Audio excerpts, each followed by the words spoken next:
Recently celebrated June 16th Youth Day. It's still Youth Month, and there's a lot of youth with a lot to say, and this is a platform for those youth, but there's no politicians, no big names, no suits, just ordinary youth who are coming here to debate and discuss issues that affect the youth every day. Corruption Watch has created a good opportunity for many of these youth to come and make their voice heard. So the youth must be interested in corruption and in dealing and combating corruption because they live with the consequences of corruption. And looking at it analytically and asking ourselves critical questions about whether or not we are as ethical as we would want our country to be. And also challenging ourselves in different ways in the form of a debate. The theme for today is youth and leadership, and we're hoping to come out with key takeaways that can help us improve ourselves as young leaders and also as better leaders for the country. It's almost like the people who are corrupt now are seeking instant gratification, but the consequences, the long-term effects of the short-term decisions made by corrupt leaders are going to be most experienced by the people who are young now.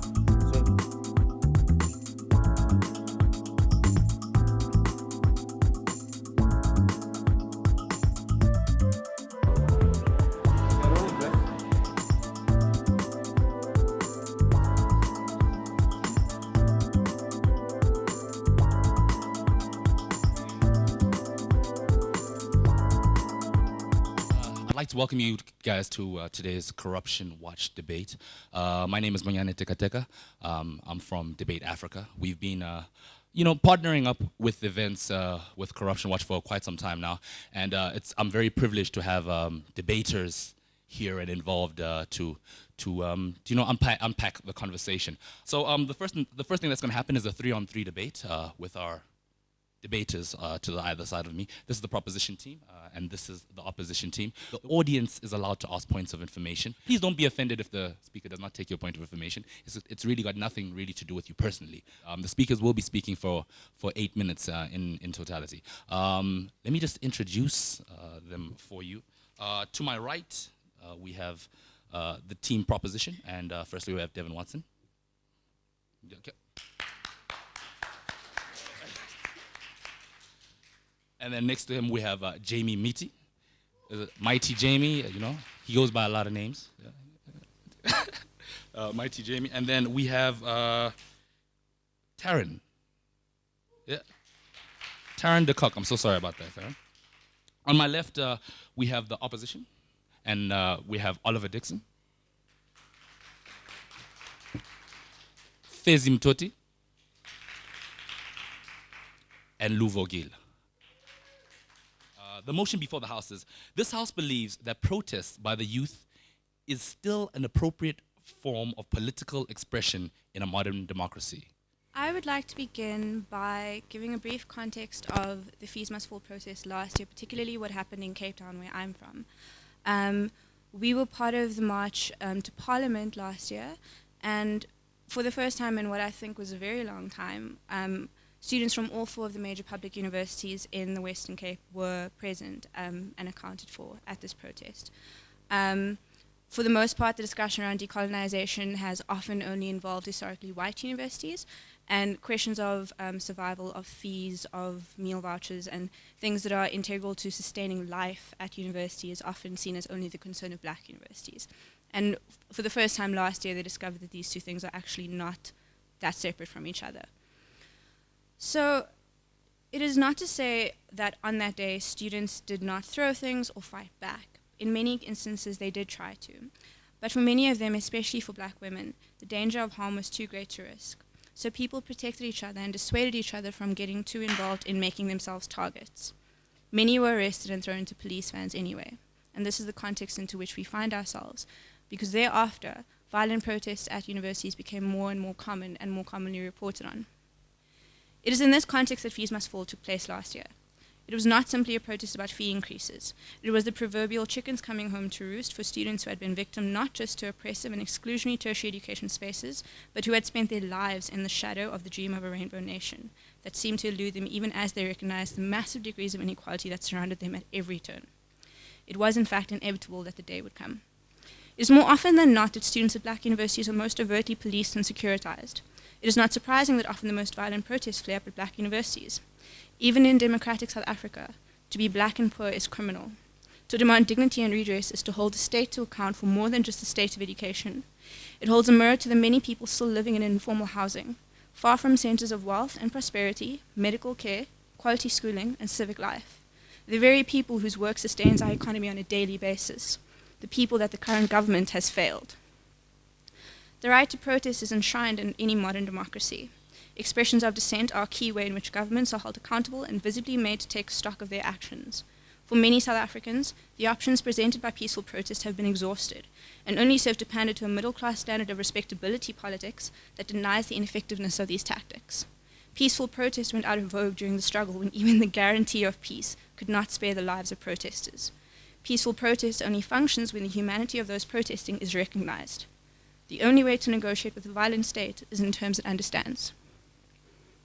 Ladies and gentlemen, what we bring you as side opposition is that the idea of violence as a means of political expression, particularly in the context of protest, is firstly disingenuous to the ideas and demands of citizens. Secondly, we say it is largely performative and dishonest. And lastly, we say, quite frankly, it's unnecessary. Firstly, when we talk about violence in a political context between citizens who have a particular set of demands and the state that is not meeting these demands for whatever reason, what we are essentially talking about is we end up having a reductionism of ideas. And what this means is that the ability of one side to exercise violence so much so that it gets the other side to capitulate is how we are able to reduce the validity of people's ideas. So what that means is that if we as students cannot burn down enough buildings or cannot inflict as much harm on the state's institutions as we possibly can, and if that doesn't work and if the state doesn't capitulate, then effectively our ideas have got no merit and our ideas have got no value. We say this is largely disingenuous. We say this because in order for you to get one side to capitulate, or in order for there to be a clear winner in the competition that violence in the competition that violence enshrines in society, it can either go one of two ways, and history is littered with examples of this. Firstly, either too many lives can be lost for people, citizens like students, to continue on with their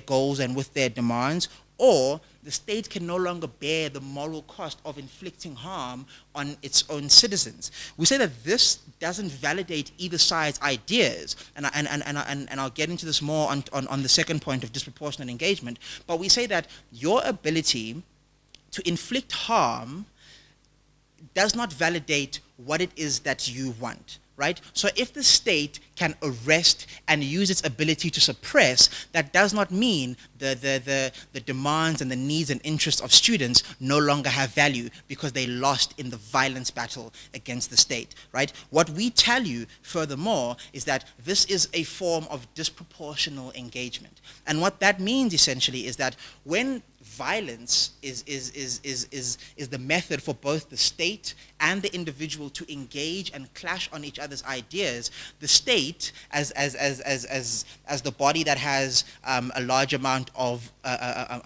coercive power, which is the power of the state, the power of the military and the police, we say that students are kind of, or students or young people or citizens are kind of disadvantaged, and we say that we say that because your ideas are reduced to this, I'll take you in a second. Because your ideas are reduced to this morally, we say that the state, in its ability to maintain more law and order through coercion, effectively renders citizens incapable of pursuing their ideas through violent means. We call for different means. I think that unless we have the kind of protests that we've been seeing, then the only conversations about these issues that happen in like the same way as your speech, in a way that like no one understands. It's just like intellectual words being thrown around by academics. Okay, cool. It's quite clear you missed the beginning of what I said, because what we're not talking about is not maintaining the status quo or upholding colonial institutions. What we are interrogating in this debate is whether one method, which is violence, whether one method is sufficient enough to bring about the materializing of citizens' demands. We say that is not the case. So if there are other methods which don't include having fancy intellectual discussions with finger foods, then we say that we can go for those. But our purpose today is to interrogate violence specifically as an appropriate means of political expression, right? What we say is that violence in practice creates an unequal conversation, because for one side of the argument, which is the citizens, they see violence as a means of provoking the state, as a means of getting the state to listen when the state's channels fail. What the state sees when it sees violence is that it sees a lapse in law and order. So the state, firstly, thank you. So the state firstly doesn't see someone's interest and their demands when they look firstly at how they go about advancing those demands. You speak about interrogation of violence as a means of political expression, but I think you must engage in the context of the nature of political expression in the space that the country and the government provides. If it's largely violent, as we heard from the first speaker, how do the citizens engage or respond to that violence that the space is in itself? What type of expression should they use in that instance? Well, I can have a completely different discussion about what means do work, but what I'm here to tell you, as the motion suggests, is that violence itself does not work. I think it's quite naive and narrow for you to assume that we can only do one of two things. It's not a zero-sum game, right? You don't have to only burn buildings down. No points of information. You don't only have to only burn buildings down or sit in caucuses like this where we have intellectual discussion. There are other ways, but whether or not those what those ways look like has no bearing on the validity of violence in and of itself. And that is what our central claim is, right? And then lastly, let's look at what happens after the fact.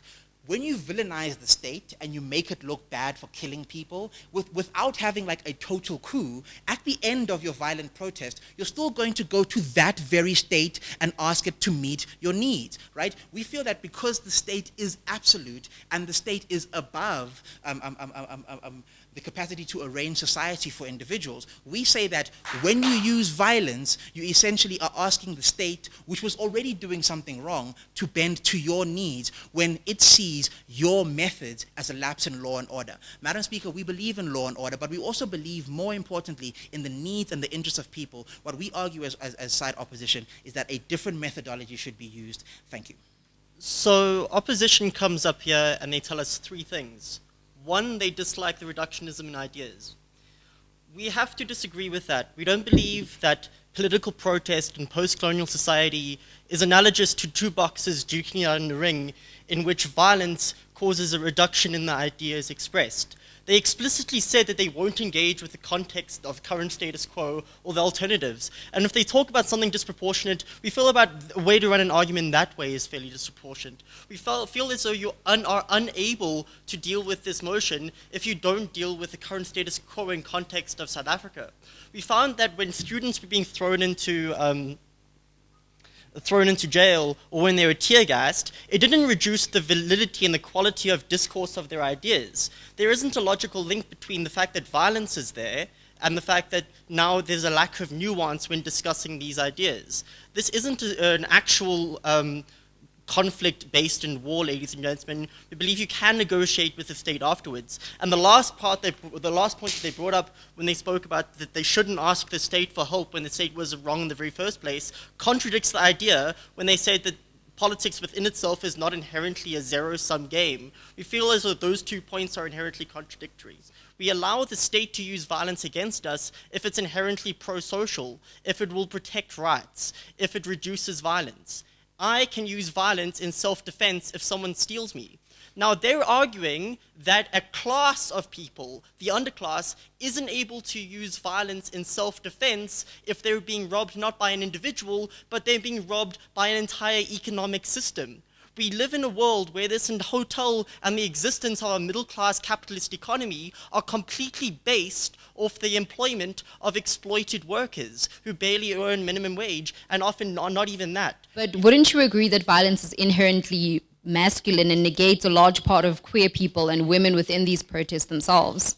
So the way protests are currently actualizing, we see that trans individuals can be represented in protests, and we see this with Roads Must Fall in the UCT. We also found that the movement can be increasingly intersectional. We believe that this can change, and we just have to make the violent protest more applicable and broader, rather than just saying that the violent protest in itself is an incorrect mechanism. I'll deal with you guys in a moment. We also have to recognize that this violence can be justified if it's inherently pro-social. When you find that the entire economic system and the status quo that the matter of our first speaker wasn't engaged on is inherently oppressive, we find as though it's justified to react in a manner against the system. But furthermore, we believe that as middle-class people, we don't have the right to tell oppressed people how to handle their problems. When we value a burnt car higher than the financial exclusion of the people who aren't able to attend a university, or people without a degree won't be able to use privilege or anything to make sure that they'll have a secure place in the world, we find that these are systems that are inherently broken. The fact that we value property rights over the dehumanization of people is inherently problematic, and we find that that is a problem in today's society, not the fact that a car is burned. We find that the systemic discrimination, exclusion of human beings within South African capitalist society is inherently problematic. But when we look at this motion, they say that violent protests still justifiable as a form of expression. Now we have to analyze this word "still" in today's debate. That implies that there was a point in the past where violent protests were inherently justified. 4 decades, or 14,160 days ago, on June 16th, people rose up and against oppressive system. But what we've seen since then, each day has been much like the last. There's been no systemic structural change to the systems of power within South Africa. And if inequality is higher today than it's ever been in history, it's just as justifiable here today as it's ever been in history. Okay, so I've got 3 themes that I'd like to speak to, okay? The first is, actually, I just want to have a quick conversation about Kanye West, because I think Kanye West is useful in this conversation, particularly his little rant, where he says houseway, right? So that's the question I'm going to ask on this side of the house, houseway. How are you going to make half of the things that you've said? How are you going to validate most of the things that you say? Houseway, right? So that's the first thing.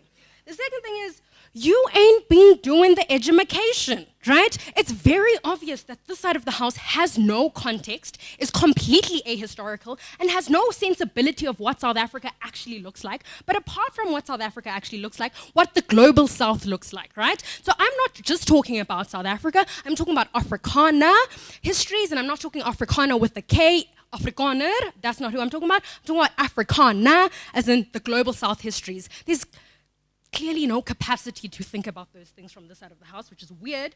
And then the third thing is, and Kanye West, I love him for this, he's like, well, you ain't no Ralph Level though, right? Which is to say that the analysis that we've heard on this side of the house is just not on Ralph Level, and so I'm going to show you in my analysis. Okay, so firstly, houseware. Okay, so let's have a conversation about the context that Tarrant gives us, right? So she says, look, to be black and poor is inherently criminal in South Africa. And that's a concession that I'm going to make with Tara in there.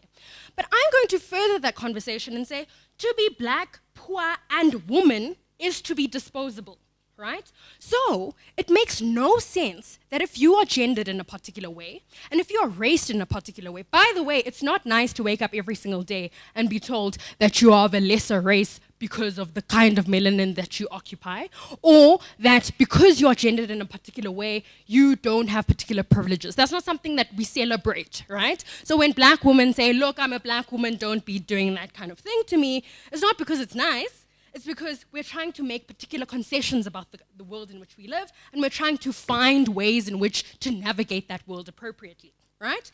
So it is no longer, for those reasons, particularly when we're thinking about the Fees Must Fall context, which Taryn outlined beautifully in Cape Town.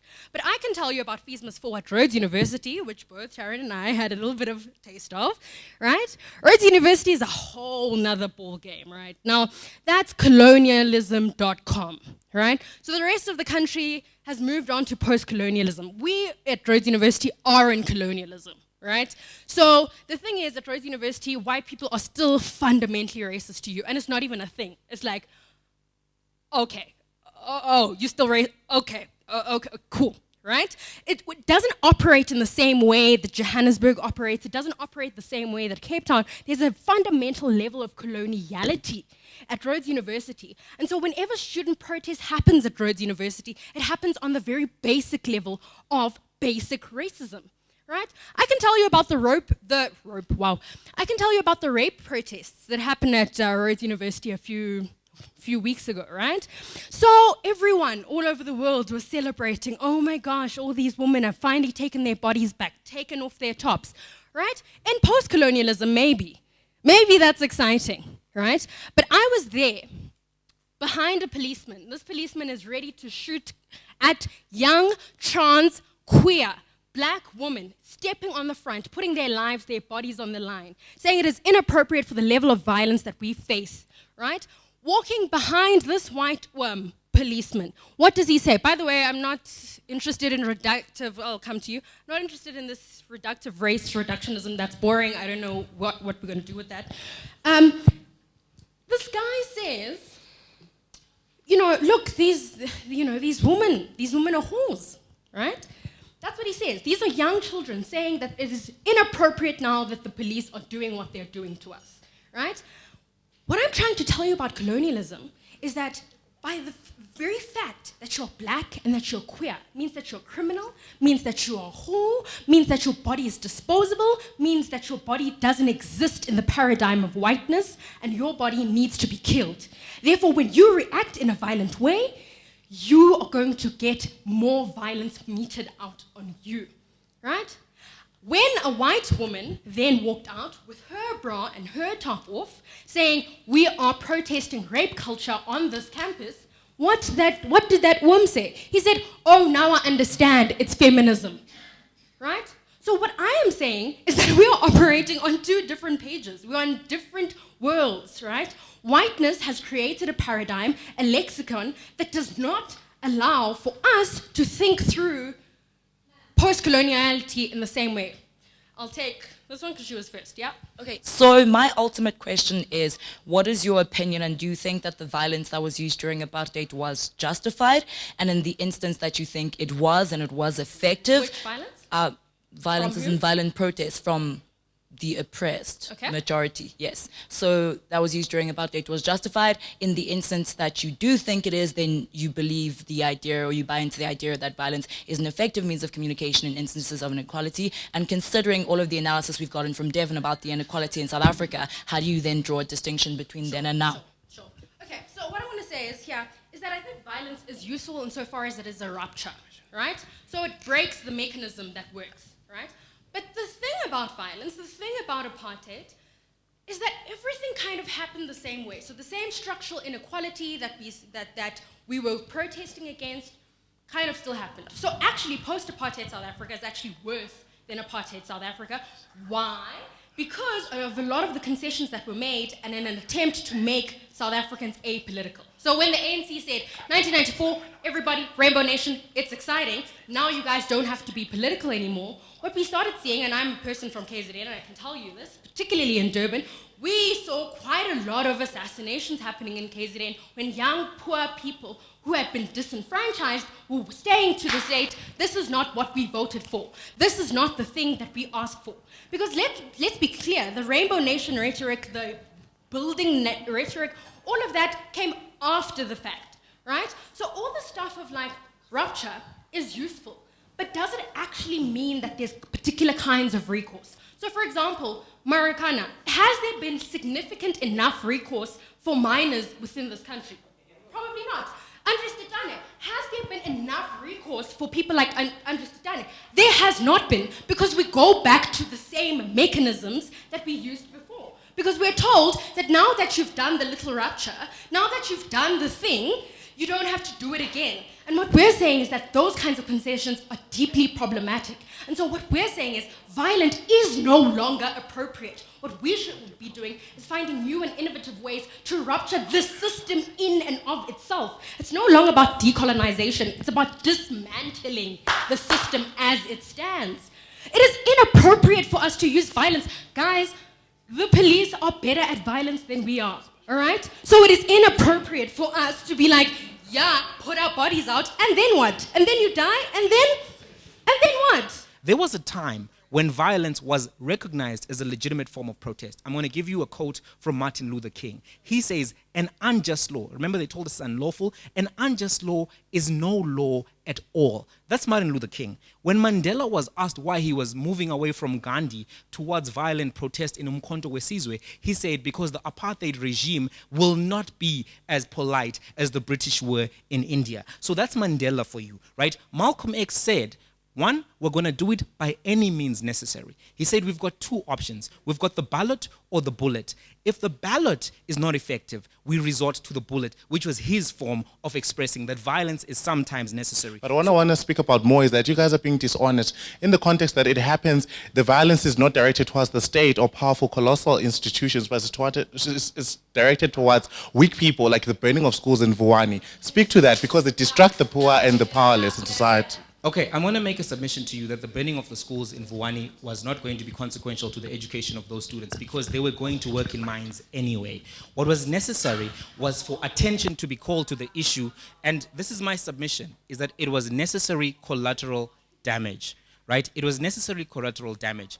Whenever protest was happening, and whenever protest has happened, be it in South Africa or in the civil rights movement, the poor can only protest where they live. They can't go protest in Sandton because they won't even be able to protest in Sandton. They can only protest where they live. There's going to be some collateral damage. However, the idea, and this is their second argument, that it hasn't been effective is actually not true.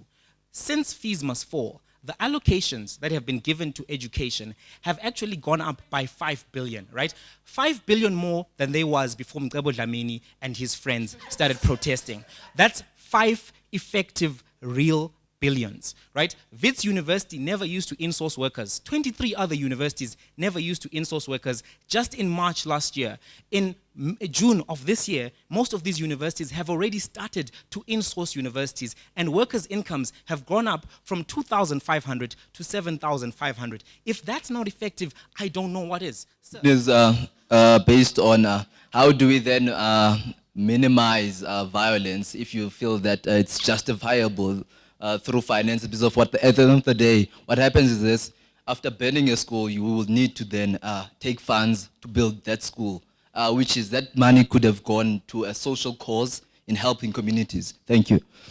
The classic argument of the state is we're going to take that money and give it to you. No, they weren't. They were either going to put it into their own pockets or give it to the rich again. So this idea that we were going to use that money, which now we're using for security at Wits to educate students, isn't true. Because if we were, we would have done it anyway, right? So what is the point here? And this speaks the last thing to this whole idea that we don't have as many guns as the police are better than us. Revolutions take time, right? Revolutions take time. The students protested on June 16, right? South Africa only got free, 18 years later, right? That means that it takes a little bit of time when you are a minority and you are a marginalized group. That doesn't mean that the tactic is not effective. Umkhonto weSizwe was formed when? How long did it take South Africa to get free? It doesn't mean that Umkhonto weSizwe wasn't instrumental to liberating the people. So it is an effective means, it's a necessary means. We're proud to propose. Taryn starts off her speech by saying that this debate is about the restoration of dignity, and nowhere in the case did they anywhere prove that violent protest is any means towards restoring the dignity that we as black people in South Africa don't have, in particular black women in South Africa waking up to no dignity whatsoever. There's two types of violent protest we speak about here, and the debate is only about one of those. There's violent protest as a means of protecting yourself. That's not what the debate is about. This debate is about violent protest as a means of antagonizing the state to react to your claims and to react to your pain. That's what this debate is concerned about. This debate is not concerned about me slapping a policeman back when he throws like a rubber bullet at me or something like that. That's absolutely absolutely what we're not concerned about. We're speaking about violent protest as a means of antagonization towards the state. That violence begets violence, right? The state is obviously stronger than you and able to be more violent than you. Dignity is destroyed when I lose my father in a violent protest and I no longer have a breadwinner in the home.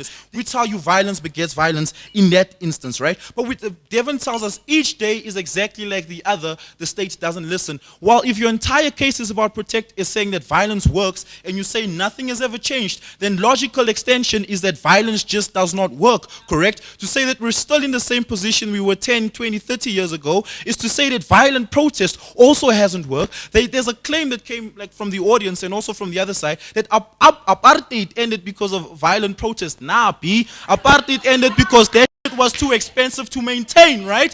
Those niggas had to stop because it was too expensive to maintain. Let's talk about collateral, because there's absolutely no defense for collateral. Their entire justification for violent protest is simply to say we are allowed to be violent, or it's okay for us to be violent because the state is violent. That's entirely question begging, for the sense that there's no analysis as to why violence in and of itself is a legitimate means of expression, especially considering the collateral that Ebo spoke about. Absolutely no response to any of that analysis in that instance. Can you just engage with the important fact that we're dealing with, that violence doesn't necessarily have to dismantle entire systems of oppression? The fact that it's able to make people's lives better is incredibly important. When we talk about 5 billion rand, that's tons of students who are going to get degrees, who are going to become breadwinners, who are going to help their black families move out of the runt of poverty. So we're not trying to necessarily dismantle the system just by throwing bricks at the cops, but the fact that we're able to make some sort of impact is significant. So tell us why it's not important.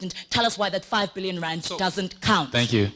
Two responses to that. One, there are 1,400 students from Vuwani High School that are unable to go to school today. How's that any gains in violent protest? But second to that, let's talk about the comparability of the gains that we've made. Like, we think that it costs too much for us to make any of those gains, and we don't think it's justified in any means whatsoever.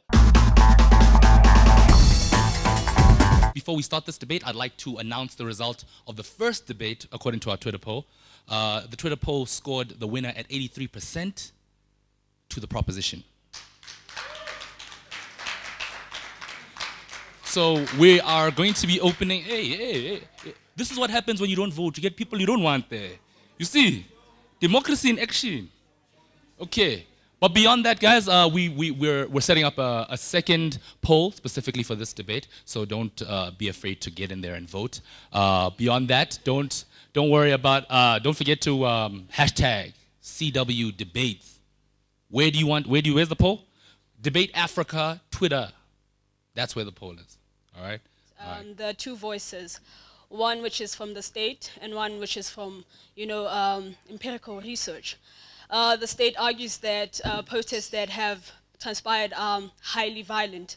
But on the other hand, research that's been conducted in the last few months or so, highlights that protests need not be violent, and to a large extent the ones that have transpired are not really violent. To what extent do we measure violence?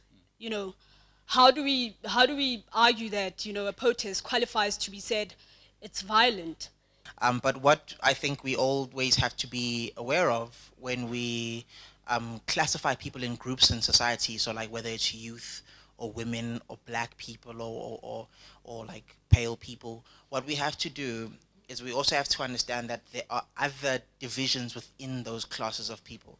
So obviously it's quite easy for kids in a university who benefit from the system and for them to go on social media and type provocative language, when other kids whose only other option is to starve, those people are the people who are on the ground, who are acting violently, who are pretty much acting on the only option that they have. So when we want to advance, say, a decolonial project, when we want to make certain issues of certain groups in society known and relevant, we have to take into account that different pockets within those groups of society are invested differently in their society. While I also recognize that it is our leaders and people who are older than us that are leading the corrupt ways that we find ourselves struggling with. But is it not, as demonstrated by the youth of 1976 and by Fees Must Fall, is it not up to us as young people to not just complain and point at the elders and say they're the ones that are corrupt and we're just watching them and doing what they're doing, but to in fact face them, to in fact go up to them and say you are leading us the wrong way, and for us to stand up against corrupt ways rather than say, well, if the elders are doing it, well, you know, where do we come in? And today, as side proposition, we're here to justify something out of the norm. We're here to justify corruption, and we believe that in states, it should be seen, in some states, not all of them certainly, it should be seen as a normal state of affairs. The first point that we want to talk about and want to discuss from side proposition is this idea of characterization of an act of corruption. Because an act of corruption isn't something that is objective. It isn't murder. It isn't that someone has done something factual. It is up to our opinion and up to our social norms and standards and values, and we place a value unto that action to say this is a corrupt act. When a government in and of itself taxes you for providing you essential services, it's an unfair and an arbitrary and unjustifiable accumulation of money taken from you from government. And we can characterize that as corruption. But it's not in the current status quo characterized as or described as corruption. What is described as corruption is when an individual, like a policeman, takes money from you, right? But the same principle is at play. The principle is that someone is taking something from you unjustifiable. So the first bizarre conversation that they started with is this idea that Nigeria is an underdeveloped state. Now, I just want to ask them to show me which side of Nigeria is underdeveloped, right? If you want to talk about underdeveloped, I'll show you South Africa, right? We need to have a conversation about GDP. We need to have a conversation about Nigeria. We need to talk about the fact that actually development in Nigeria is far more prolific than it is in South Africa. South Africans are, give me a second, I'll come for you. Nigeria has fundamentally more things that call itself developed than South Africa does. And also, give me a second, let's have a conversation about this word development, right?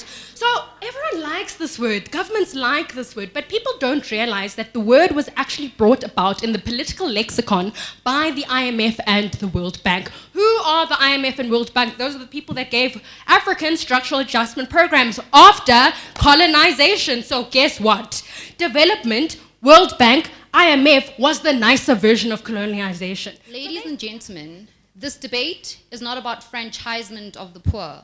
What this debate is about is making a causal nexus between the existence and the persistence of corruption within underdeveloped and developing countries, and how economic growth in that is one that leads to the erosion of corruption within these countries. Our job on this side of the house is to prove that that persistence exists and to show you why that persistence is there. From the opposition, we get nothing more than the one-liner that patronage is violent. She tells you that patronage and corruption are essentially the same thing. Fine, but you see, here's the problem with making arguments just by saying that patronage is violent, right? The problem here is not that it's violent, but the problem is that it exists, right? What we need to interrogate in this debate is why it exists and what governments can do to ensure that it no longer exists.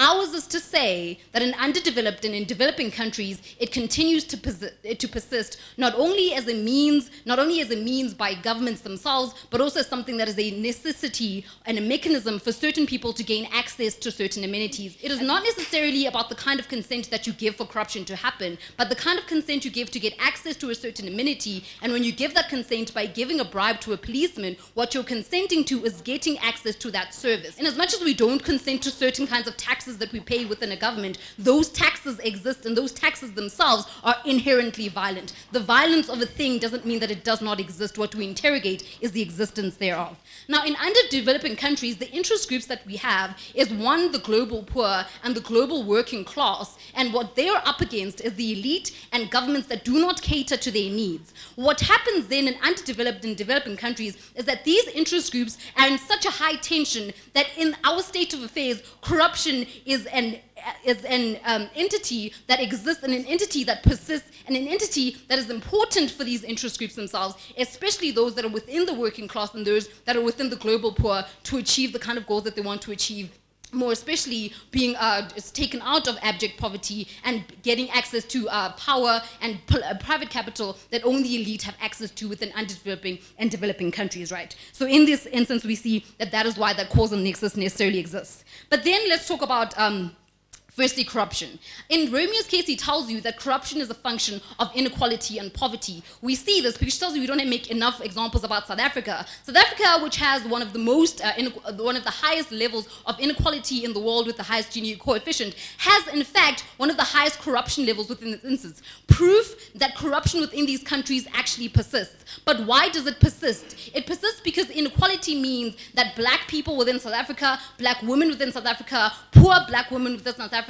do not have access to private capital, and their access to private capital through tenderpreneurship or through through bursaries or through, for instance, having connections within top management within universities for your children to gain access to those universities. That is how you gain access within these countries, because we don't have institutions that are strong enough to allow for those processes themselves to be inherently fair and to be inherently exclusive. So that's why in this instance that sort of nexus exists. The way that governments then tackle that is through economic growth, because we think that within these countries, Nordic countries and Japan, which have low inequality rates and which actually have better levels of development, in those countries we see less of a persistence of corruption, and we see that in those instances the nexus doesn't necessarily exist. No, thank you.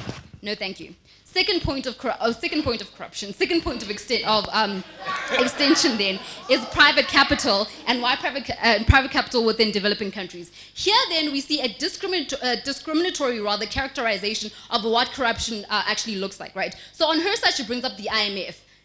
The IMF really, really sucks for developing countries, right? And in this instance, if we're going to say that corruption is something that is unfair, something that is unethical, when you look at the way that we characterize corruption, unfettered capital, large corporations such as the Rothschilds and the Rockefellers, and the way that they've been reaping off a lot of countries, even through democratic processes and through institutions that we see as being legal, in those instances, that is corruption that does exist. But we don't frame this as corruption, because people who actually get framed with that label are people who exist within these countries and actually use those means as a means of gaining survival. So we think that in this instance, private capital becomes what she called violent in this debate. No, thank you. I'll take in a few seconds. But we accept that societies that, if they're fundamentally poor, are a lot more likely to enter corruption, and corruption has the capacity to lead to people entering civil war, which allows people to break down those same state structures, which allows it to become more endemic again over the long term.